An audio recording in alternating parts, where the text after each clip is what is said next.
Good afternoon. My name is Scott Redler, Chief Strategic Officer at T3Live.com. Welcome to today's recap and look ahead. So we had the Fed, we had Janet do her testimony, and basically they raised a quarter, which everyone thought. Little debate on whether or not she was hawkish or dovish. I think she left the window open on both sides, so we have to obviously let the market speak. For now, the market is voting a little bit more dovish than hawkish. I don't know why people thought that she would be doing 4. Talked to you guys about it in my note that I think it's 3. So market was strong, but some things got a little shifted around because it's 3, not 4. Maybe some people thought it would be 4, and the banks got sold down a little bit, and the bonds rallied a little bit. So I kind of think that trade is not going to stay for that long, but I'll show you where I think it maybe can go to. And then you had the metals and the miners that were very oversold. Have a nice move. I think some of you guys jumped on that and took a little bit home because, again, there was a tiny bit more dovish than people thought. Well, anyway, you go here to the chart, and let's just take it right to it. Here's your S&P, and again, here was your pre-election sell-off, your little snapback, and this is when your descending trend line was taken out. And then I posted a very simple chart while I was trading. Got one of my 6 monitors was just showing how the S&P cash has been above the 21-day this entire time. This morning we talked about how 2 times back here it looked as if it was going to break the 21-day and held. Well, that's kind of what happened right there. And that was also, I think, on my chart I spoke, I put on this morning, and then said if we get above this pivot right here, if you're short, I would cover. If you're looking for a quick trade and add, that's a good spot because it's an action area. If in order for it to go back to highs, what does it have to do? It has to get above here first. So if you were long and added here, maybe you sold some into strength and you're still long, I wouldn't be all in, into the close just because we close this way, because you do have the Dutch auction, you still have the debt ceiling, whatever. But all in all, I also wouldn't just be blindly short, considering we just took out this level, held the 21-day, and looks a little bit like what happened here. So with that being said, the trend is still above the 21-day. We've had a few of these breakout spots where you could add for more upper, higher prices, add, for motion. Right here, a little bit of a bull flag above the 21-day, and we'll see, what happens here next. That would just be in some positions you're kind of committed to, and if you had a reason for them. Every time I kind of give you some of the positions I'm in, I have a reason for it. It's not just, blind. It's not just throwing a dart. It's because there's a certain type of setup that I like to be in, and that if something happens overnight, I might be able to trade out of it. 2 of the things that the bears were pointing to was the small caps and the XLE, which we said watch them today. The IWM was below the 50-day. Well, now IWM is back above the 50-day. All in all, came back down, held the lower end of the channel, and then took back all 3 of the moving averages. So if you were short, maybe you covered a little bit on this red dog reversal. What's a red dog reversal? Well, from 140 and change down to here, what did it do? It went below 135.65, cleaned out some longs. I might have been trying to be long versus this level, and then came back above it. So that could have been your long with the stop here, okay? Or that could have been a cover. And if or just something to watch and say, hey, potential reversal here, then gapped up, took back these moving averages and closed strong. Doesn't mean it's going to go back to new highs and break back above this area, but what it does mean is that the lower end of the range held for now, and you could have made some adjustments here for a quick active cash flow, or just to cover shorts and maybe re-short if you see a reason to do that. XLE was also below the 200-day. Let's see, did it reclaim it? XLE did not reclaim. Yeah, it did reclaim the 200-day. So, we talk about weakness when you break below the 200-day, but then you want to see how many days it stays below it. If there's real selling there, well, now it popped back above it. So there looks like there was some appetite here too. A small red dog reversal, not a convincing one. What's a red dog reversal? Comes below a prior level, stops some longs out, comes back above it, traps some shorts, and then boom. At this point, again, not saying it's a blaring long, but I know there are a lot of guys long the XLE today thinking, hey, they just stopped everybody out, including me, but my stop was up here. I just didn't get back in at a lower level, and maybe now you'll see if it comes back up into this descending trend line here. And then you had because it was perceived as dovish and only 3 hikes, not 4. The Fed fund rates is someone was saying only 2, which I would bet anyone a little pinky bet that we do at least 3. We did, But anyway, let's just get past it. FAS did act poorly for the day. Still not getting crushed, but no traction here, and here's your 21 days. So we'll see what happens. You saw the spiders break above this, so this did not lead at this time. So you have to figure out, did money go elsewhere, or is this a real sign that we might head a little bit lower. As of now, all you know is that, unless you break below 47.47 with authority, this is just fine. It's just a day that didn't have the flows. Last real trade we were involved in was right there. I did try Bank of America, but I got out of it just because I figured, what, let me get a little bit more clues on whether or not this 21-day holds here. Last time we had a big trade in Bank of America was here. We added, we sold, and now still holding above the 21-day, still looks fine. Just, right now the street's telling you a little bit more dovish versus hawkish, which I think was more neutral. Those of you who bought the GLD, okay, congratulations if you bought it because it cleared the spot and figured it was oversold. Maybe you made some money. If you're in some overnight, okay, see how it reacts around the 200-day. This is a nice wide range candle. I just hate gold is always overnight, et cetera, et cetera. If you got out here when it was the red dog reversal top, or you got out here when it broke this, you could have been looking for some kind of opportunity if you trade the metals often. I don't, but if you did, this was your spot. It cleared it, so looked as if you had a bear flag for lower prices, but no, went the other way, mispositioning. That's why it also added to that fuel to that move.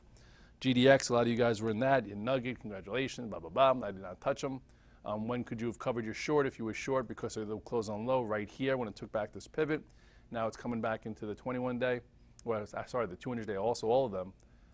This is when, that, accelerated trend off the lows broke, and now they think that they're going to be accommodative. I don't know.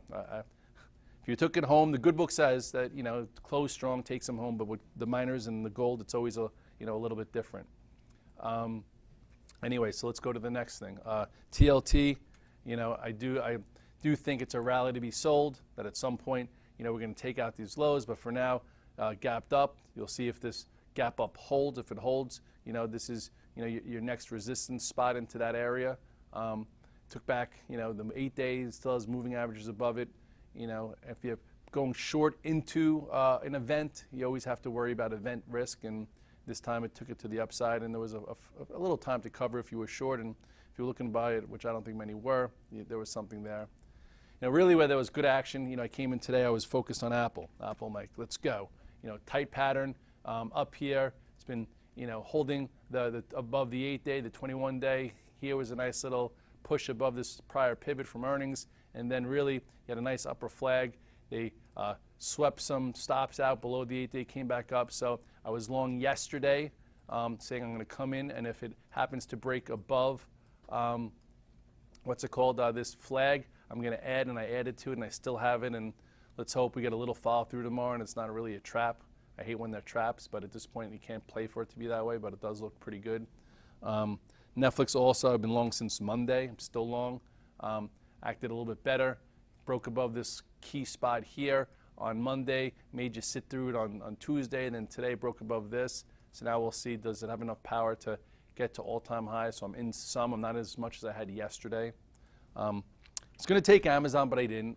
We'll see if it perks up. For some reason, I think, it could over the next day or so. I don't know what the catalyst is going to be. It's above the 21-day. It's really tight.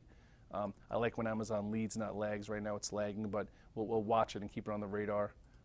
Google, definitely not an easy trade. It came in long it, sold some strength, sold some weakness, didn't make much on it, but all in all, closed above this spot, still above the 8-day, still above the 21-day. It's just that intraday it's lacking power through levels, which makes it harder for us. If you're a little bit loose and wide and you have stops bigger, gave you no reason to get out of it. But when it was down $3-4 real quick, it looked like it. That's why I got out. So I'm not in Google overnight.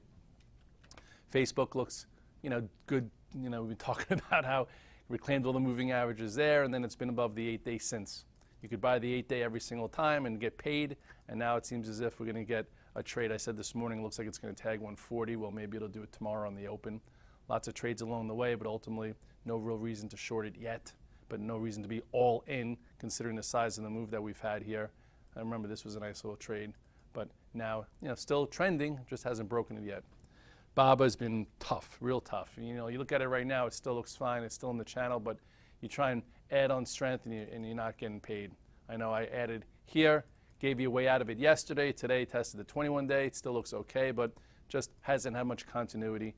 If you're trading this, some guys are doing much better just buying it versus 100 and not adding to it in this mishmash. Or if you add to it, use your 5-minute chart in order to to exit, because it did give you a trade to 106.25, and then yesterday you did get a push from negative to positive, and then today, you know, if you would have fallen asleep, you'd probably still be in it, but hard to fall asleep when you're looking at that. So we'll see, maybe it gets better. You know, every time Baba tries to go, we're always like, it's Baba, just take a little care. Last time it went for real was when it broke this descending trend line. Here was your bull flag, continuation into earnings, and it still looks okay. It's just you got to be a little bit more careful, maybe a little less size. NVIDIA, I'm long this one also. Looks, you know, it's definitely trying to prove that it's going to come, that it's coming back in play. Here's your red dog reversal. Here it held again. You know, it's coming into this spot. For some reason, I think it's going to tag the 50-day, so I am long this overnight. Maybe it tries to even fill this gap. Still a big short position here. I still think it's an unbelievable company, even though the valuation is high. It did get rejected there, you know, but now it's trying to rework itself, I would say, you know, be long some, not all in, et cetera, et cetera. Tesla, we had a great trade Monday, bought the options, so that was a nice buy on this red dog reversal. Held all the options yesterday. Even had a little trade in the morning along the stock for it to go green and push, and did sell a little bit of the options and the stock. I don't have the stock overnight, but I think with a little bit of time above here, you know, potentially it'll build another level to then get into this gap. So a little sideways action here would go a long way for then another cash flow trade into that gap. I'm going to stay with some options. You know, I just worried a little bit if some kind of secondary happens. I don't want to be in the stock overnight. The options I really don't care about. If it happens to be a great market equity favorable secondary with a major company and it gaps up huge, I'll have options and I won't be upset that I missed out on anything. Those options are for June, and we got them down here, so that's nice. So all in all, I got to jump. Listen, tomorrow I'm going to be trading from Short Hills in the morning, and then I'm going to go to Florida for a wedding with my son, so I'll be traveling in the afternoon. No morning call by me. Kurt will be doing it, but I will have my note Thursday and Friday, just no videos, and also tweet and update what I'm doing. I do have 4 or 5 positions overnight, and I'll figure out tomorrow if we get a little follow-through. Sometimes the day after the Fed day is a little wishy-washy where they reverse it and have a trend day. Let's hope it's not to the downside. Or they have a trend continuation day. So we'll see how we open, and we'll take it from there. And, you know, there's been setups each and every day, and if you're moving around and making profits and doing well, congratulations. You know, if you're frustrated, just drop your frustration, move on to the next trade, because it's working out much better that way. Have a good night, and I will be in touch, and I'll probably see you on the videos on Monday.